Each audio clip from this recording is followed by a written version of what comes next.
చట్నీలోకి ఏదైనా అల్లం చట్నీ కావాలి. అల్లం చట్నీ ఎందుకంటే కరోనా టైంలో ఎక్కువ అల్లం తినమంటున్నారు కదా, అందుకే అల్లం కావాలి. ఒక 20 గ్రాములు అల్లం, ఒక 20 గ్రాములు ఎండుమిరపకాయలు, ఒక 10 గ్రాములు బెల్లం, ఒక 2 స్పూన్లు ధనియాలు, ఒక స్పూను జీలకర్ర, ఒక నిమ్మకాయ అంత చింతపండు. కళాయి పెట్టిన తర్వాత ఆయిల్ వేయాలి. ఆయిల్ వేసాక ముందు ఎండుమిరపకాయలు వేసుకోవాలి. బేగ వేగిపోతాయి. అప్పుడు ఎండుమిరపకాయలు ఒకసారి వేపేసి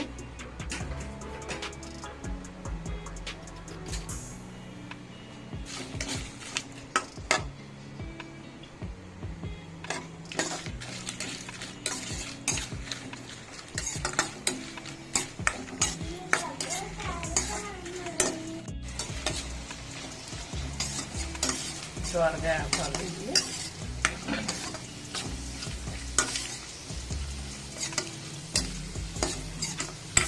వేపి తీసేయాలి. నూనె పెట్టి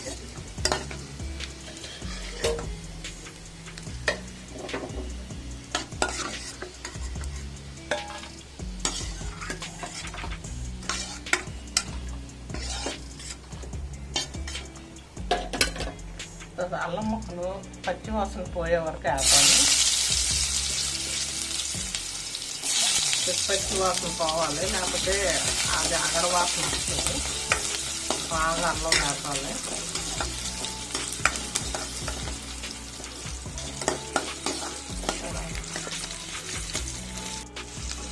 అల్లం వేగాక కొంచెం శనగపప్పు వేయాలి. ఇది ఒక 2 రోజులైనా వస్తుంది ఫ్రిడ్జ్లో పెట్టుకుంటే.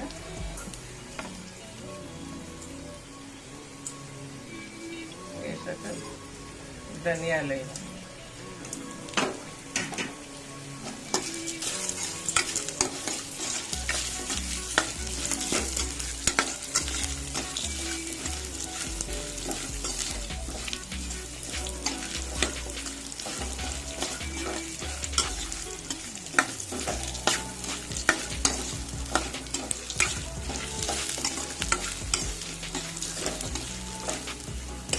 శనగపప్పు బాగా ఉండదు.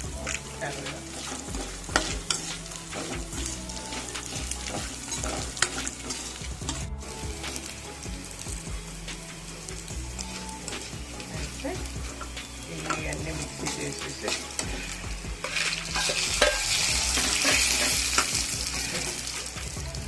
బెల్లం కూడా వేసి వీటికి బెల్లం కొంచెం మగ్గుతో పెట్టి వేసి మొత్తం అన్నీ వేసి చింతపండు మిక్సీ చింతపండు వేస్తే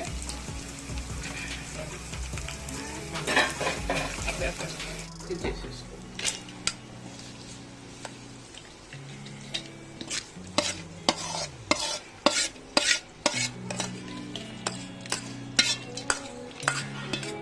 బెల్లం పాకం మరిగి చక్కగా అయింది.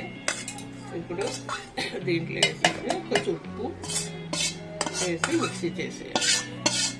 వేడికి బెల్లం పాకం చక్కగా అయింది. దీంట్లోనే కొంచెం ఉప్పు సరిపడా ఉప్పు వేసి మిక్సీ చేసేయాలి. కొంచెం నీళ్ళు వేసుకొని మిక్సీ చేసి బాగా వేయించుకొని పౌడర్ చేసుకొని ఉంచుకుంటే ఇలాగ ఎప్పుడైనా పచ్చళ్ళు చేసుకున్నప్పుడు ఒక స్పూను ధనియాల పౌడర్ వేసేసుకుంటే మనకి ఈజీగా గ్రైండర్ అవుతుంది. లేకపోతే కసలాడుతూ ఉంటుంది. ఒక స్పూను 1.5 స్పూన్లు వేసేస్తే ఈజీగా ఉంటుంది. ఇది మిక్సీ చేసి చక్కగా ఇలా అయిపోగానే గిన్నెలో తీసేయాలి.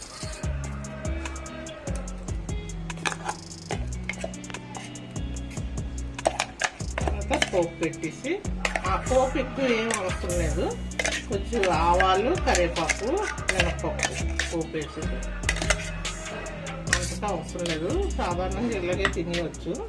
చిన్న ఆయిల్ పోపేసి ఆయిల్లోనే కొంచెం ఆవాలు వేయాలి. ఆవాలు వేయాక కరివేపాకు వేయాలి.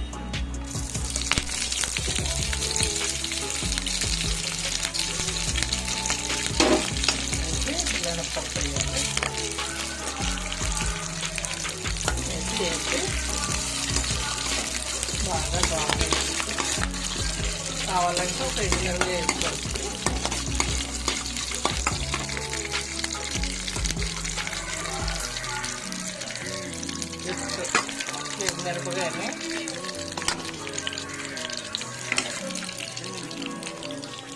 మిరపకాయని ఇలా వేసి జస్ట్ ఒక్క అలా వేసి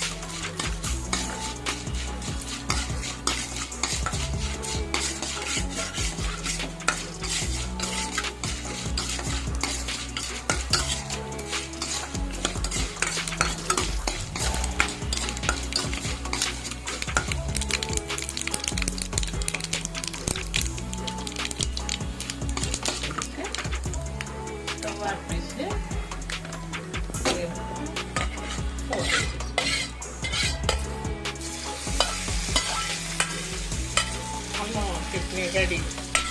ఇడ్లీలోకి హోటల్ లాగా ఉంటుంది, హోటల్ కన్నా బాగుంటుంది ఇది మా ఇంటి రుచుల్లో.